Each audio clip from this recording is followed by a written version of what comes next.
What happens when the man who owns the whole amusement park gets stuck operating the Ferris wheel with a broken seatbelt? Victor Gaines had inherited the chain of amusement parks from his late father 5 years ago. 14 parks scattered across the Midwest, each one with its own manager, some better than others. Victor was only 39, not the typical old-school CEO type. But lately, he'd been feeling more like a guy stuck in boardrooms than someone who knew what was really going on in his own company. This all started because of a letter. Not an email, a letter handwritten in pencil. It came from a mother in a small town in Indiana where one of their parks sat by an old lake. She wasn't mad.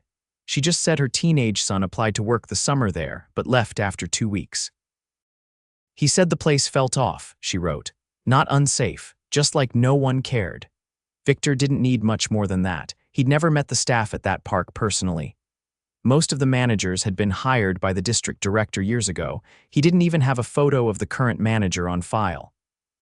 It made sense there were 14 locations, and he usually handled growth, legal, and investor calls at HQ. But something in that letter stuck with him. So he shaved his beard, dyed his hair a little darker, and used his middle name, Elliot, when he applied for a seasonal job as a ride operator at the Lakeside Park. He wore thick glasses, kept his head down, and told them he'd just moved from Iowa. No one questioned him. Seasonal staff came and went. And the manager, he'd never met Victor before. Corporate kept their distance, and that's how the manager liked it. The manager's name was Kenny. Mid-40s, wore reflective sunglasses even indoors, talked like he was always in a rush, even when he wasn't. Elliot, right, Kenny said, barely glancing at him during orientation. You're on wheels. Ferris, scrambler, tilt, you'll be on the Ferris mostly. Not a lot of maintenance needed. Easy gig. Day one, Victor kept quiet and watched. The park had charm, faded paint, old signage, but people smiled. Kids laughed. He met a few workers. Samira, a sharp 20-something who ran the food stand like a general, Hector, who cleaned the grounds and always had a joke, and Brody, a lanky kid barely 17, nervous around rides. Ferris is simple, Brody told him. Just check the latches before every ride and keep the thing moving. Don't let Kenny catch you moving slow. Victor nodded. What about the seats? These belts look worn out. Brody looked around. Yeah, some of them don't lock right. I told Kenny once, but he said if they click, they're fine. Victor frowned but didn't push. He took notes in his head. By day 3, he knew something was off. The Ferris wheel ran almost nonstop. The belts on 3 of the seats didn't click correctly. One seat had a crack in the floorboard, hidden under the mat. Kenny never came by to inspect the rides himself. He just barked from a distance. One afternoon, a storm rolled in. Light rain, but gusty. Victor was told to keep the wheel running unless lightning struck. Keep it moving unless it's a downpour, Kenny shouted from the office porch, sipping an energy drink. We don't refund for clouds. Victor kept it running until the wind picked up hard. A couple in their 60s were rocking in their seat, clearly nervous. That's when Victor had enough. He shut it down and helped them down carefully. Thanks, the older man said. That seat was loose, scared the hell out of us. Victor nodded but didn't say much. He couldn't. Not yet. Later that night in the break room, Samira sat across from him. You're not like the others, she said. You actually watch people. You care if they're safe. Shouldn't everyone? He asked. She shrugged. Kenny doesn't. I've been here 3 summers. He cuts corners. We told him about the Ferris seats a month ago. He said we could replace them next season. Victor felt something twist in his gut. Why stay? He asked. She looked away, then back. I'm saving up to go back to school. I need the job, but I hate it here. Victor nodded slowly. He didn't sleep that night. The next morning he showed up early and inspected every Ferris wheel seat himself. 3 belts didn't latch. One of them, seat 7, had a full tear in the strap. He walked to Kenny's office. Kenny, he said, keeping his voice steady. Seat 7 needs to be fixed. The belt's torn. Kenny didn't even look up from his phone. I know, don't use that one. Just load the others. Victor stared at him. We should shut the wheel down until it's fixed. Now Kenny looked up. You trying to get fired, new guy? You don't make those calls. I do. Victor clenched his jaw but didn't say more. That night, a kid named Felix, maybe 10 years old, climbed into seat 7 with his dad. The loader hadn't noticed. The ride started. Victor spotted the torn belt just as the wheel lifted them up. His heart stopped. He slammed the emergency stop. People screamed. Kenny came running. "What the hell are you doing?" Victor pointed. "Seat 7's in use." "The belt's torn." Kenny looked, then snapped at the loader. "I told you not to use that one." Victor stepped between them. "This isn't his fault. This is yours." Kenny squinted. "Who do you think you are?" Victor pulled off his glasses. "I own this park." Kenny's mouth hung open for a second, then snapped shut. "You're full of it," he said. "No way you're the owner." Victor didn't respond. He pulled his wallet from his back pocket and handed over his ID. Kenny snatched it, scanned it, and blinked twice. He looked up again, slower this time, like his brain was trying to catch up. "I don't understand," Kenny said. "Why would you?" Victor cut him off. "Because I had to see what was happening here, and now I have." Behind them, the Ferris wheel stood still. The father and son were being helped down by Brody and Samira. A small crowd had gathered, murmuring, watching the scene unfold. Victor turned and called out, "Everyone, we'll be shutting this ride down for the rest of the day. Sorry for the scare. You'll get vouchers at the gate." He turned back to Kenny, his voice low but hard. "Follow me." They walked behind the maintenance shed, out of earshot.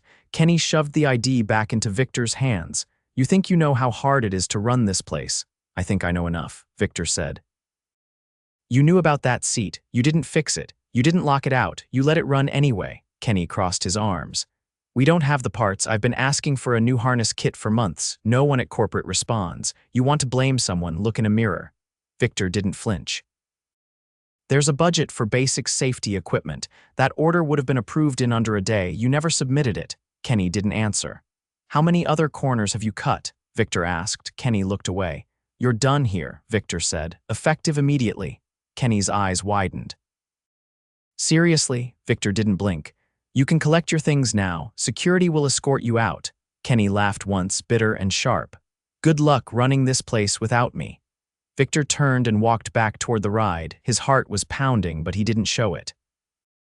Brody was still near the Ferris wheel, talking quietly with the dad from earlier. Samira had stepped away, talking to a guest services employee who was handing out the vouchers. Victor approached Brody. "You okay?" he asked. Brody nodded. "Yeah, I didn't mean to let them into that seat." "I thought it was locked." "I know, that wasn't on you." Victor looked past him at the ride. The metal frame gleamed under the afternoon sun, but the wear showed. The bolts, the chipped paint, the belts. It had been years since this park had a full safety audit, and it showed. "Who usually does maintenance?" Victor asked. "Tony, I guess," Brody said. "He's the only one who knows how to fix stuff, but he's barely around. Kenny said they cut his hours." Victor frowned. "Where's Tony now?" "Probably in the workshop." "It's behind the bumper cars." Victor found the workshop a few minutes later. It was a long, narrow building with slatted vents and one loud fan in the corner. Inside, the air was thick with oil and heat. Tools lined the walls, though many had dust on them. A man in his 50s hunched over a workbench, welding something small with steady hands. "Tony," the man turned, lifting his visor. His eyes squinted. "You're not new," Tony said. "I saw your ID badge from across the lot yesterday. You're the owner." Victor nodded once. "You've been here a while, since '99. Started on the go-karts, built the tilt-a-whirl motor from scratch once. You're here about the Ferris wheel, aren't you?" "I am." Tony wiped his hands on a rag. "That seat should have been replaced last season. I logged the problem. Kenny told me not to worry about it, said as long as no one got hurt, it wasn't urgent." Victor ran a hand through his hair. "Why didn't you go around him?" Tony gave a dry laugh. "I sent an email to corporate last year, never heard back. Figured no one was listening." Victor looked around the workshop again. The place had potential, but it had been neglected like everything else. "You still have the reports you submitted?" he asked. Tony nodded toward a filing cabinet in the corner. "Everyone. I want copies of everything by tomorrow," Victor said. "And from now on, you report directly to me. I'm putting together a new maintenance protocol. We'll do full inspections every week, no exceptions." Tony's face didn't change much, but something in his posture shifted. "All right. I'll get started tonight." Victor stepped outside again, the sun dipping toward the lake. He spotted Samira near the concession stand, helping someone lift a cooler into storage. He waited until they were done. "Got a minute?" he asked. She nodded, brushing her hands off on her apron. I told Kenny to leave, Victor said. He won't be coming back. Her eyebrows lifted slightly. That'll surprise a few people. I need someone I can trust to help keep things stable until I find a permanent manager. She looked at him carefully. You offering that to me? I'm offering interim operations lead. It won't be easy. You'll have to coordinate schedules, manage the team, and make sure the rides stay safe. You'll report directly to me. Samira didn't answer right away. I'll bump your pay, Victor said. And you'll have full authority to shut down anything that doesn't meet safety standards. She crossed her arms. What about the rest of the staff? Half of them are on edge. They've seen stuff go wrong for too long. They're tired. Then we fix it, Victor said. We take it one shift at a time. She studied him for a moment longer, then nodded. I'll try, but if I see anyone cutting corners, I'll shut it down without asking. That's exactly what I want. They shook hands. By the next morning, word had spread. Staff came in quieter than usual, unsure what the day would bring. Victor met them in the lot before opening. He stood on a small step stool so everyone could see him. I'm not here to play boss, he said. I'm here to listen. This park has been neglected, and that stops now. Safety comes first. If something's broken, say it. If you're overworked, tell us. If someone ignores a safety issue, they will be replaced. He paused, letting it settle. You deserve better. The guests deserve better, and we're going to make this right, together. No one clapped. That wasn't the point. But a few heads nodded. A few shoulders eased. Inside, Samira took charge quickly. She reorganized the shift board, made sure every ride had 2 operators when possible, and pulled one attraction offline completely until Tony could inspect it. Victor spent the day walking the park, clipboard in hand. He shadowed the food stands, the ticket booths, the game stalls.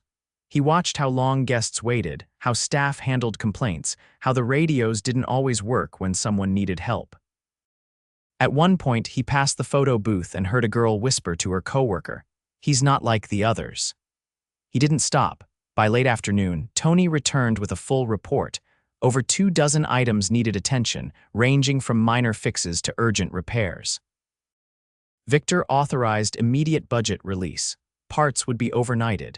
Contractors were called in for what Tony couldn't handle alone. That evening, Victor sat with Samira and Brody in the break room. The vending machine buzzed in the corner, half the snacks jammed.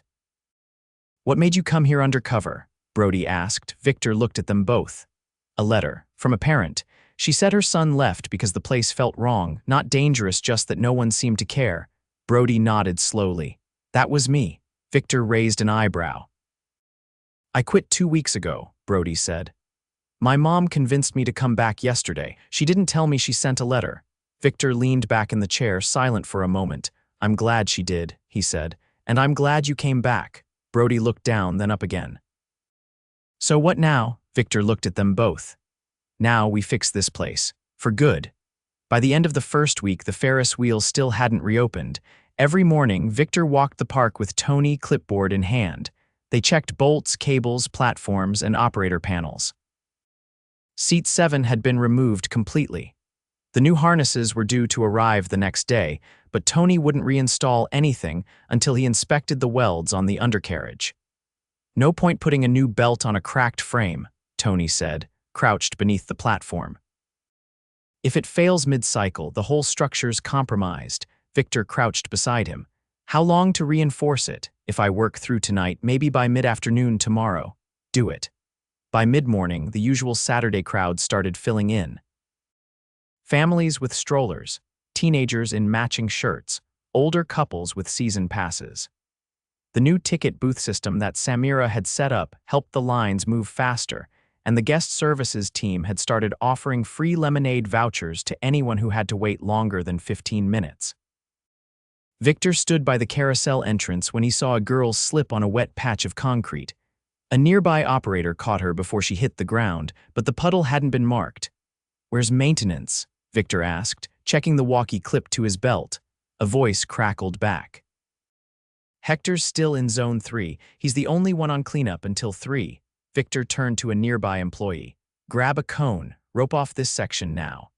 He walked toward Zone 3 past the bumper cars and ring toss. When he found Hector, the man was on his knees, scrubbing gum off the base of a trash bin with a paint scraper. Victor crouched. "How long have you been on solo cleanup?" Hector sat back on his heels, sweat darkening the collar of his shirt. "Since they cut the second shift last month. I try to loop the whole park twice a day, but weekends are brutal." Victor stood. "We're hiring 2 more, starting Monday." Hector didn't say anything right away, then he looked up. "That gonna stick, or is this just till corporate forgets again?" "They won't forget." "I won't." By noon, the Midway Games had their first equipment issue. The basketball hoop stand tilted backward after a kid leaned against it. The operator, a college student named Jules, flagged it immediately. Victor arrived as she was moving the balls off the counter. "Anyone hurt?" "No," Jules said. "But the back panel's swaying. I don't want it falling on someone." Victor looked at the stand, then at the bolts anchoring it to the pavement. One was missing completely. "Who's in charge of securing these?" "I don't know," Jules said. "We usually just open the stalls and hope nothing's shifted." Victor radioed Tony, who arrived with a power drill and reinforced the anchor points right there. Jules watched, arms folded. "Why now?" she asked. "Why suddenly care about all this?" Victor glanced at her. "Would it have mattered a week ago?" She hesitated. "I don't know, maybe." "Then let's make sure it always matters." In the afternoon, Victor stepped into the employee break room. The vending machine still hummed, half the buttons stuck. A few workers sat on mismatched chairs, eating quietly. A young man in a red staff polo sat by the window, staring out at the lake. His name tag read Caleb. Victor approached. "You on shift in 20 minutes, Caleb said, not turning. "You all right?" Caleb finally looked over. "I've been here since May. I asked for full-time, got part-time. Asked for training to move up. Got told to wait. Then I hear yesterday Samira's in charge." Victor stayed quiet, letting the silence stretch. "She's good," Caleb admitted. "Better than Kenny, but I've been here longer." "Feels like it didn't matter." "Did you ever talk to Kenny about promotion?" "Once. He said I didn't have the right look for lead." Victor's jaw tightened. "What do you mean by that?" Caleb shrugged. "He said I looked too tired, too closed off." "Whatever that means." Victor didn't respond right away. He pulled out his notepad instead. "You're on scrambler duty today." "Yeah. After your shift, meet me in the office. We'll talk training schedule. You want to move up, you'll get the chance. But it comes with real expectations." Caleb nodded after a long pause. "I'll be there." Victor left without another word. He found Samira by the food stand, reorganizing the fridge layout. "Did you know Kenny told Caleb he didn't have the right look to lead?" Her head snapped up. "No. He never said that to me. He implied it was about his demeanor. I'm not convinced." She straightened. "I'll make sure he gets shadow opportunities this week. He's quiet, but he handles pressure better than most. Put it in writing. Track his progress." By 4 o'clock, 2 guests had complained about long wait times at the Tilt-A-Whirl. Victor walked over and stood in line, watching. The operator, a girl named Tasha, was working alone, scanning wristbands, checking latches, running the panel, and helping kids down one at a time. She looked around nervously between cycles. Victor stepped up when the ride stopped. "How long have you been solo on this?" "Since 11. I asked for backup, but no one showed. Break, skipped lunch. I can't leave the panel unattended." Victor turned around and spotted a staff member carrying popcorn trays nearby. "You," he called. "Cover the tilt for 10 minutes. Tasha's taking a real break." The boy blinked. "I'm on concessions now." Victor walked Tasha to the shaded bench near the snack stand. "You're getting your full break. And starting tomorrow, this ride gets 2 operators again." Tasha nodded slowly. "Thank you." "I was about to pass out," I saw. Back in the office, Victor found 3 scheduling sheets stacked on the desk. The old version still had Kenny's notes, sloppy pen, crossed out names, and no logic. Samira had started color-coding the shifts, making sure no one worked more than 6 days straight. But they were short by 4 roles. 2 for cleanup, 1 for food, and 1 for games. Victor called HQ. "I need an emergency posting for 4 roles at the Lakeside Park. Immediate interviews. Local applicants only. We'll train on site." The HR manager on the other end sounded hesitant. "We usually post Monday. Post it now." That night, Victor sat by the lake with a sandwich from the break room fridge. Samira joined him, carrying a folder. "I've got 3 internal candidates for the assistant manager slot," she said. "Caleb's one of them. Jules too. And a guy from maintenance, Devon, quiet but sharp. Keep them rotating through lead tasks. Watch how they handle pressure, not just people. She sat beside him. You're really not going back to HQ yet, are you? Not until that Ferris wheel runs again under safe hands. She nodded. We're almost there. Victor's phone buzzed. A message from Tony. Welds complete, ready for harness install in the morning. He leaned back, watching the reflection of the park lights ripple on the lake. Tomorrow we bring it back. Samira folded her arms. You know, the staff talk about you now, not like a CEO, more like a ghost who showed up and started fixing things. Victor smiled faintly. Let's make sure they don't have to rely on ghosts next time. She stood. See you at 7 sharp. I'll be there. As she walked off, Victor stayed seated, the distant hum of rides in the background. The Ferris wheel stood still across the park, silhouetted against the fading sky. It wasn't just a ride, it was what cracked the surface. And now, everything underneath was being rebuilt, not with speeches, with action. The park opened under a pale sky streaked with orange from the early sun. The air was still, but there was an edge of anticipation that hadn't been there before. The staff moved with more alertness, checking locks twice, rechecking radios, restocking supplies before the gates even opened. Victor stood by the Ferris wheel platform, clipboard tucked under one arm. Tony had already installed the new harnesses before dawn, each one tested under load and signed off in writing. The cracked seat had been replaced with a reinforced frame. The ride passed every safety check. Still, Victor didn't announce its reopening until he'd ridden it himself. He climbed into one of the top seats and let the wheel rotate a full cycle. The harness held firm, no sway, no dragging. The operator, a young woman named Elise, kept her eyes on the panel the whole time, announcing each stop clearly. When the ride stopped and he stepped off, Victor gave her a simple nod. That was enough. At 10, the gates opened. Families streamed in. Couples with coffee, kids tugging on parents' hands, a group of teens with matching lanyards. The Ferris wheel queue filled slowly, cautiously. Word had gotten around about the recent shutdown. But when the first cycle ran without a hitch, more guests joined the line. Victor made his way to the operations board, where Samira stood with the day's schedule. She was reviewing shift overlaps with Devon, who had quietly emerged as one of the more consistent team leads. His notes were precise, and he corrected gaps without being prompted. Victor waited until Devon walked off, then spoke. How's Elise doing on the wheel? She's solid. Asked for extra safety drills last night. Memorized the new checklist. Good. Keep rotating her with someone steady, though. No one runs that ride alone, not even her. Samira tapped the roster. I've got Brody shadowing her after lunch. He asked for it. Victor raised a brow. He said if he's going to stay, he wants to contribute more than just loading seats. I'll check in with him after. At the food stand, 2 new hires were in training. They'd started that morning, both local students. One was struggling with the register. The other, a girl named Elena, had already memorized 3 menu item codes. Samira had paired them with Jules, who now split time between food and games. Victor stood nearby as a customer asked for a hot pretzel. The new boy fumbled the order. Jules stepped in, gentle but firm, correcting him without taking over. After the guest left, Victor walked over. You're balancing both stations, for now, until we get another food shift covered this weekend. You okay with that? I don't mind, just don't want to burn out the new ones. The guy's nervous, but he listens. Victor looked at the register. Leave the register to Elena for now, have him on prep only, keep the pressure manageable. Jules nodded. Got it. The next few hours ran smoothly. The cleanup crew now doubled, rotated in pairs. Trash didn't pile up. Lines stayed in motion. A guest lost a phone on the bumper cars, and the operator had it retrieved within 5 minutes.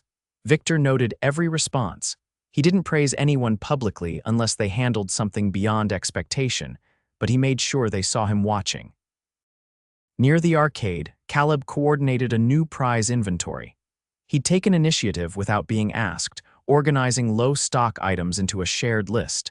Victor approached as Caleb taped a note to the inside of the supply cabinet. You're not on games today, Victor said. I had 20 minutes before my next shift, thought I'd make this easier for the next crew. Victor glanced at the list. You put this together last night.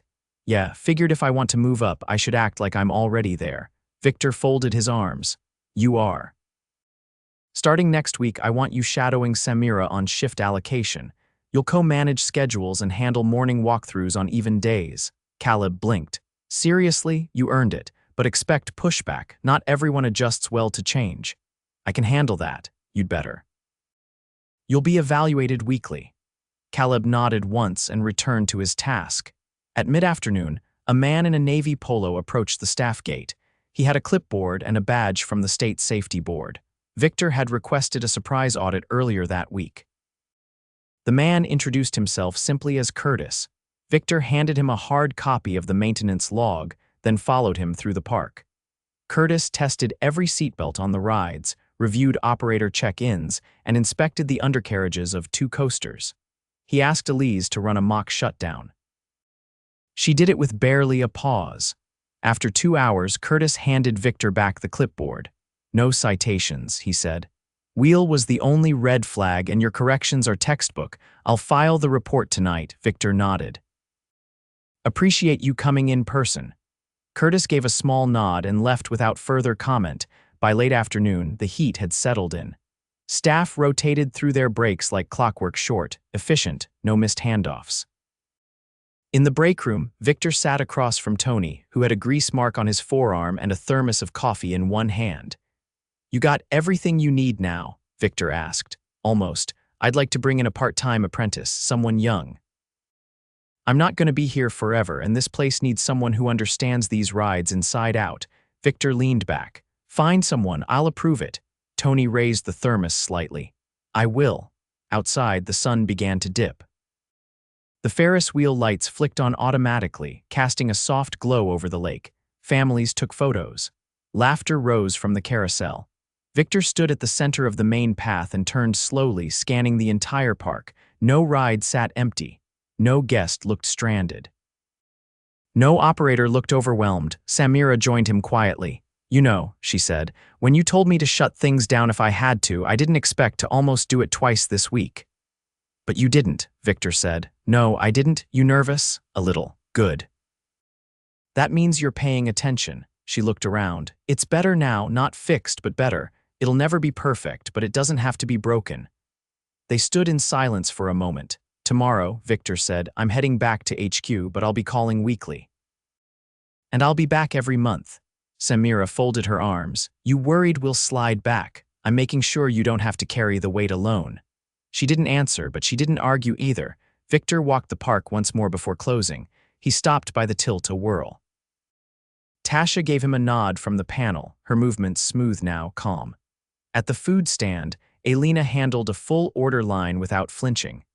At the Ferris wheel, Brody double-checked the latch on every seat even after a guest waved him off. Victor didn't interrupt. He just watched.